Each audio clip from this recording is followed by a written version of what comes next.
Hey everyone.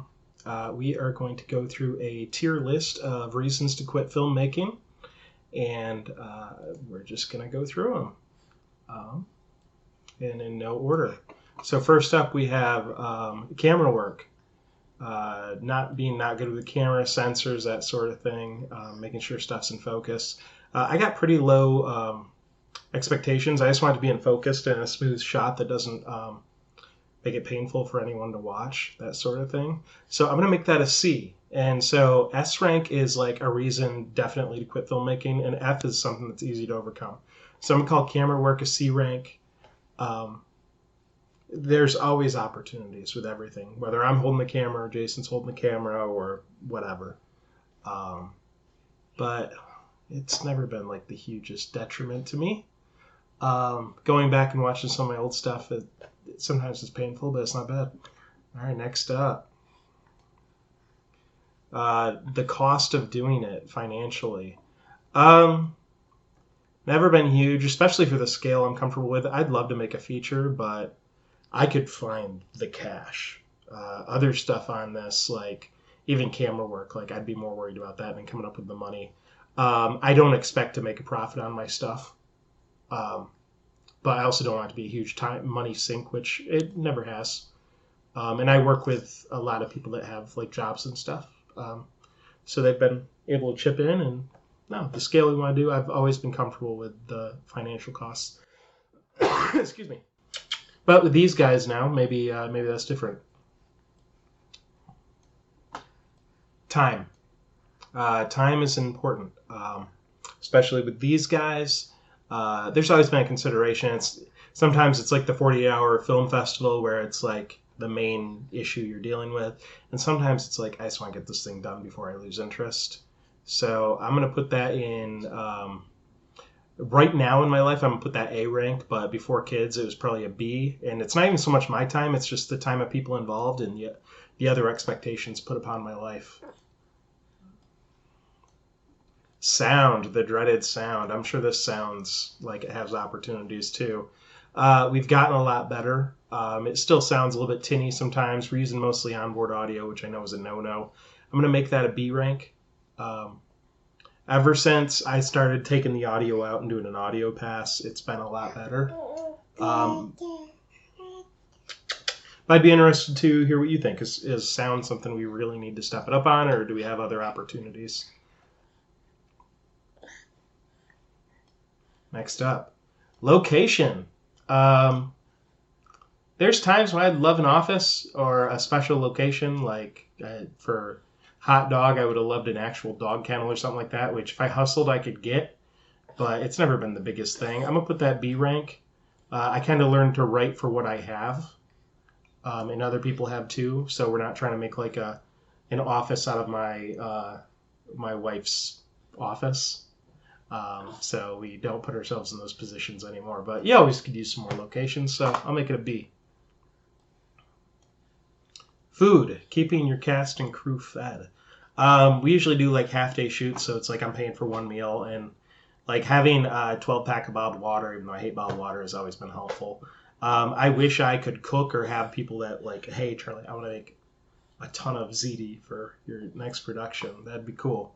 But I don't mind paying for it, and usually people are okay with just working through lunch and then going to lunch afterwards. Not a big deal. Kind of falls in that cost thing. Maybe like $70 for a meal and call it good. Not a big deal. You know what? I'm gonna make that a little bit lower than sound. We're gonna make that a D. Editing. I love editing. I love learning new things. I don't know special effects that well, but I know enough to get by. I love going on YouTube and learning new tactics. So that's like the reason I want to keep doing this because editing is really fun to me. Um, so yeah, that's fun. And most reason I put together these yearly things to try some new editing things. Not that it's the most extravagant production, but yeah. All right. Rodney Dangerfield telling us about no respect for doing short films, this sort of thing. And I think it's not only other people's respecting what I do, considering it a real art form, but also the level of self respect. Like we had Christmas over here yesterday, and like people asked me why. Like I told my about camera, and they asked me like, what am I gonna do with it? Just family stuff. And I was like, oh, I do some short films, some local ads, and nonprofit stuff. And I didn't give them any details because I'm not embarrassed by it, but like there's a dividing line, and I've seen the people that promote their stuff all the time, and it's just exhausting. So I like talking about the experience, but maybe I just don't trust the respect I have for myself, my own art, that sort of thing. So I'm gonna put that A rank. It's a big deal. Like if I was a super talented singer, like that's something I could like take out and be proud of, I think, because I'm okay in front of crowds. Or if I was a awesome musician or something like that, or could do a sick skateboard trick, I'd be doing that stuff all the time. But I'm not, so I don't. And it's tough for me to equate filmmaking to that. Ideas. I love ideas. I have this giant list. I love dumb ideas. I've kind of scaled back. Like I used to have like A, B, C, and D plots in my stuff, and now that I'm doing like A and maybe a half of a B, it's fun. The 48-hour film format's really fun. Like Hot Dog, I think Hot Dog and Rike were a lot of fun to do. So I'm happy with that. I wish I could work with other people's ideas a little bit better, but I think I'm open collaborating. So yeah, I love doing that stuff. Oh, baby, you're okay. Oh, you're getting ready for bed? You got any ideas for a movie about a little girl? Oh, she's tired. We're almost done. Writing. I'm gonna put that right with ideas. I'm a really fast writer. It stopped getting me in trouble, but it used to get me in trouble a lot. I like to write. I like bringing in other people's ideas and like creating that framework and then filling in the framework. That's a lot of fun for me. I need to be a better collaborator and like bringing people's stuff in before like actually shooting. Because once we're shooting, it's tough for me to weave all that in. But no, writing's great. Love that. Shutterstock logo, nice. This is getting viewers to care, getting viewers to watch, all that stuff. I'm definitely making this S rank. I'm not good at it. I'd be better at pushing someone else's videos. My own personal network's kind of over it. Like I'll push it out on Facebook and like talk about it, and then I'll get like 10 views out of my 500 friends. And like none of my people that like are involved with it will like share it. They're like, hey, I was part of this. It was really fun and funny, and I'd love for you to be a part of it. And if you want to be in the next one, let me know. Charlie's a decent guy to work with. I would love that, and just have it build. And that goes into one of the next ones coming down here, but I don't like selling the stuff. I just want to make it clean to get. And I want it to be discovered, but short films and that sort of thing, they don't get discovered. It's not like viral, especially the way I do it. Yeah, right, baby. All right, I'm sure folks is all over the place, so hope you enjoy that. Acting and training other actors to do what they're told and that sort of stuff.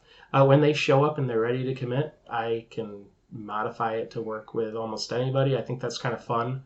Like you have someone like Joe Fahey who can do like such specific things so funny, and you're just smiling the entire time you're editing. And then there's other stuff he can't do, period, and you don't believe a second of it, and you don't enjoy seeing him try. And it's been awesome over the course of like, we've probably done 6 things together, like finding what specific things he likes and is good at.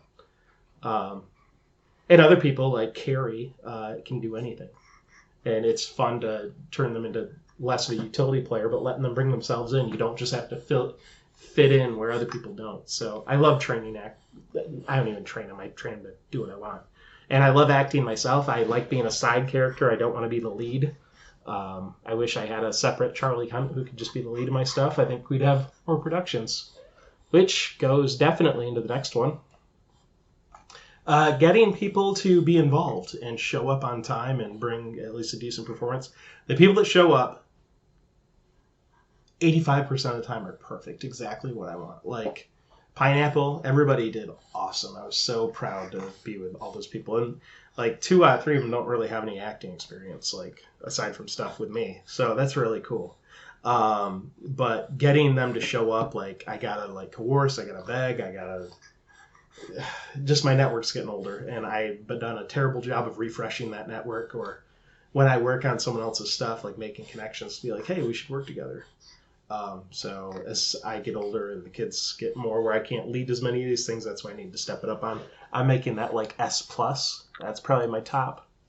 That's my top reason to quit filmmaking. Um,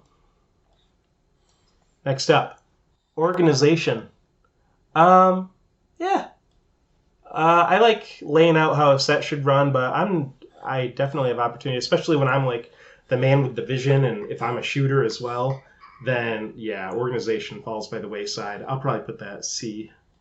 I'd love to hear what my collaborators say about me, but I'm driven. So like anything like I don't have planned out, I will just muscle it.